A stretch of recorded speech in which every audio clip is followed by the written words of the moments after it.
Okay, so today we have Morrissey featuring Billie Joe Armstrong, Wedding Bell Blues. So this is from his album where I think he did basically it was just all covers of California Sun, and I don't believe I've done anything from that album either. This one was a single off of it, the only one, and I mean, Billie Joe Armstrong's on it, which really catches my attention, and less than 3 minutes long. It's been requested. I said, well, what the hell, let's come to it today. So yeah, Wedding Bell Blues, a cover, of course. I think the Fifth Dimension is best known for their version of it, but Laura Nyro, I want to say, is who I saw wrote it. But anyway, all that information off the top. Let's get into this, talk about it after.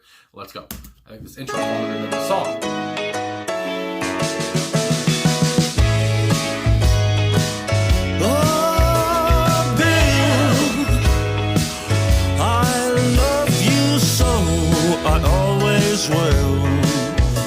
Look at you and I see the passion eyes of May. Oh, but am I ever gonna see my wedding day? Oh, I was on your side, Bill, when you were losing. I'd never scheme or lie, Bill. There'd be no fooling, but kisses and love won't carry me till you marry me, Bill. I love you so, I always will, and in your voice I hear a choir of carousels. Oh, but am I ever gonna hear my wedding bells? I was the one who came running when you were low. I have not lived one day not loving you only, but kisses and love won't carry me until you marry me, Bill. I love you so, I always will, and though devotion rules my heart, I take no bow. Oh, but am I ever gonna make those wedding vows? Oh, come on, Bill. Oh, come on, Bill.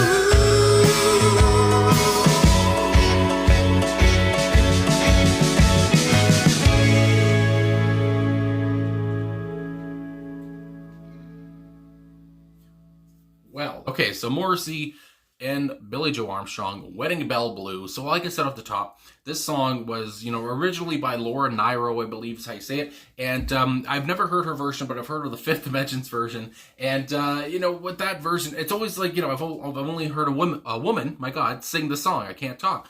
And it's cool to hear, and it's different to hear, I guess, a man singing this song and talk about Bill. And Morrissey doing that, give it a different perspective, a different kind of feel to the song. And so I really enjoyed that, and his voice too. I gotta say, the voices with Billie Joe and Morrissey here, I didn't expect their voices to, blend and harmonize as well as they did. I really enjoyed that. Very light, very, I would say, like very high voices too. And these guys, Morrissey was probably like 60 or something around this time, almost 60. I don't know how old Billie Joe is. He's almost 50 nowadays, I would think. Anyway, but these guys who are obviously not in their youth anymore, and they're covering a song from the late 60s, and it's just like, I don't know, I just would have never expected these two to combine on a song. Being as, I love Green Day, and I love the Smiths and Morrissey's music and everything, and yeah, so anyway, it's just, I don't know, it's just neat to hear this. I mean, my God, and it's just also cool and kind of fun that obviously Billie Joe's name is Billie Joe, whatever, but you can call him Bill, I guess, so it's almost like Morrissey's kind of talking to Billie Joe or whatever, calling him Bill in this, and it just all kind of works out together. I mean, my God. So yeah, it fits perfectly. And yeah, so I say say that. And also, there was Lydia Knight as well. It doesn't show in the title here. It just shows, featuring Billie Joe Armstrong because he's, I guess the name.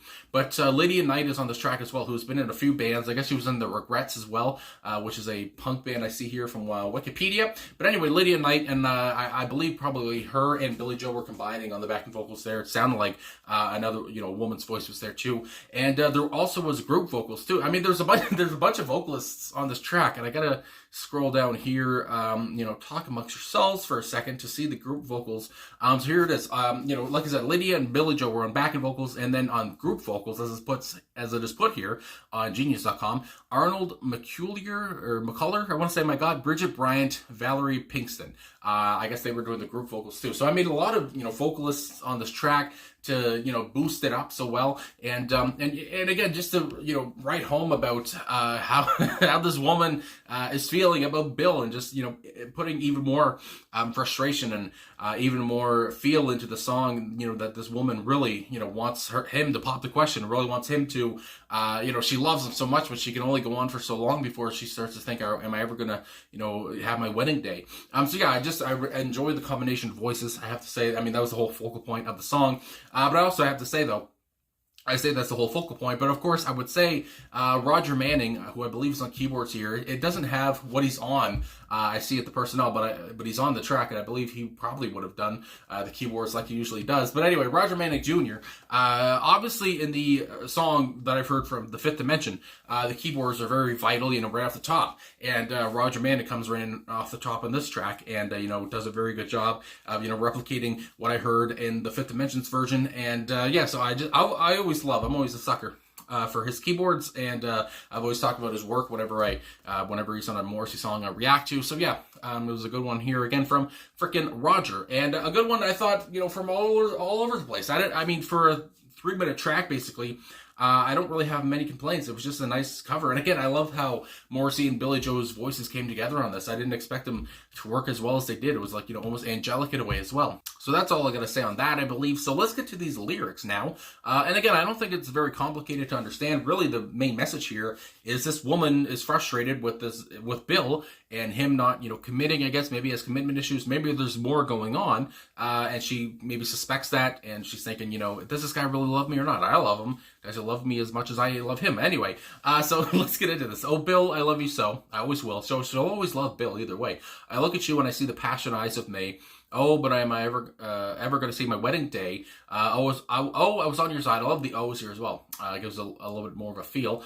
When you were losing, I'd never scheme or lie, Bill. There'd been no fooling. But kisses and love won't carry me till you marry me, Bill. So again, it's just like, you can only kiss and love me so much before I need that, I guess, security of marriage or whatever. And again, I love when she's saying, when she says, I'd never scheme or lie. And she's talking about maybe, I don't know if Bill has schemed or lied, or I don't know, maybe he thinks she has. I don't know. But she's always been on his side, even when Bill was losing. So again, she seems like a very nice girlfriend to have, and a future wife, fiance, whatever. She seems to be very, loyal. I mean, my God. So then we have the chorus, I love you so, I always will. And again, she keeps repeating that. She'll always love him. I mean, my God. And in your voice, I hear a choir of carousels.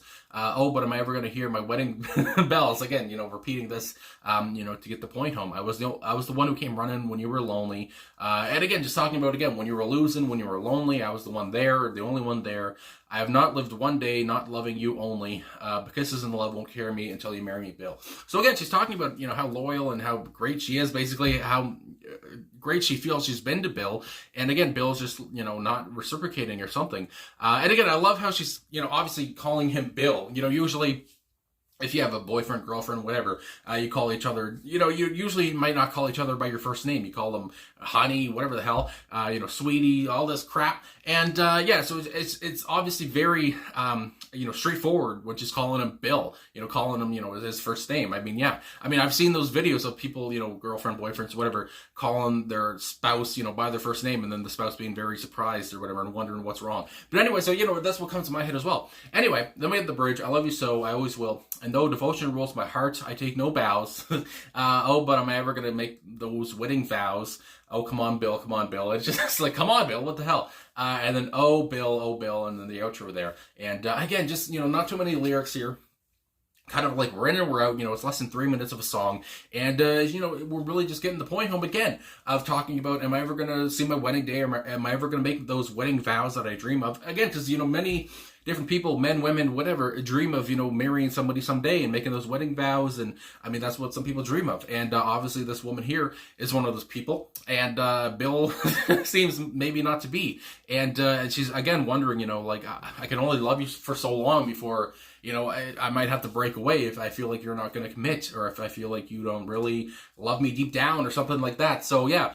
And before I go, I just wanted to talk about one thing that inspired, I guess, Laura to write this song. So it says she wrote the song at the age of 18, which is pretty nuts. I mean, my God. And it says here, the lyrics were inspired by an affair that actor and nightclub owner Bill Carter, so there's Bill, had in the 1950s with singer Helen Merrill, the mother of Niro's good friend Alan Merrill. And I hope I'm saying, I don't know if it's a Nero or Niro, either way. Anyway, and I'm not surprised to hear the talk of an affair, because that's what I was kind of getting. I don't know if I was thinking of an affair or what was happening, but it seemed like maybe something more was happening with Bill, with this woman in the song, some kind of suspicion or whatever. It was a little bit sus, as the kids say these days, and so yeah, it's cool to hear that, and I guess Laura heard that, obviously she did, because then she wrote the song, that was inspired by that, and so anyway, it was just giving a little bit more background to this whole thing, and for such an upbeat, kind of uplifting, light song, obviously there's a lot of, like I said, frustration, anger, kind of in a way as well, sadness, and I mean, yeah, that everything goes into frustration